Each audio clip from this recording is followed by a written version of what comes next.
ভোটে নিশীথ প্রামাণিকের থেকে টাকা নিয়ে দল বিরোধী কাজ করেছিলেন, এরকমই অভিযোগ কোচবিহারের তৃণমূলের প্রাক্তন প্রধানের বিরুদ্ধে।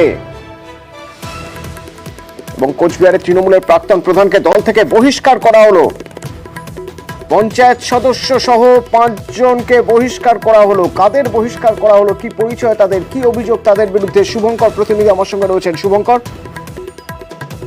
হ্যাঁ তনু, দেখো, কোচবিহার লোকসভা নির্বাচনে কোচবিহার লোকসভা কেন্দ্রের তৃণমূল প্রার্থী জগদীশ বর্মা বসুনিয়া জয়ী হয়েছে।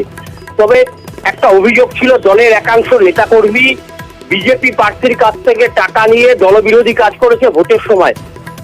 এই অভিযোগটা নিয়ে দলীয় স্তরে তদন্ত হয়। কিছুদিন আগে কোচবিহার জেলা তৃণমূলের একটা বর্ধিত কমিটি সভা হয়। সেই সভায় সিদ্ধান্ত নেওয়া হয় যাদের বিরুদ্ধে এসব অভিযোগ উঠবে সেগুলো তদন্ত করে তাদের বিরুদ্ধে দল ব্যবস্থা নেবে। এবং তারপরেই দেখা যায় যেসব নেতাদের বিরুদ্ধে অভিযোগ উঠছে তাদের মধ্যে হাড়িভাঙা গ্রাম পঞ্চায়েতের এক পঞ্চায়েত সদস্য রয়েছে, সুচকাবাড়ি গ্রাম পঞ্চায়েতের প্রাক্তন প্রধান, ঝাংডিঙ্গুড়ি গ্রাম পঞ্চায়েতের দুজন তৃণমূল কর্মী।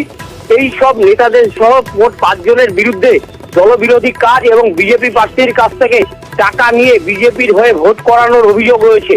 এদের জন্য এই 5 জনকে গতকাল রাতে বহিষ্কার করা হয়। কোচবিহার জেলা তৃণমূল সভাপতি অভিজিৎ দেব ভৌমিক জানান যে যারাই দলবিরোধী কাজ করবে তাদেরকে দল আইন অনুযায়ী ব্যবস্থা নেবে। ধন্যবাদ।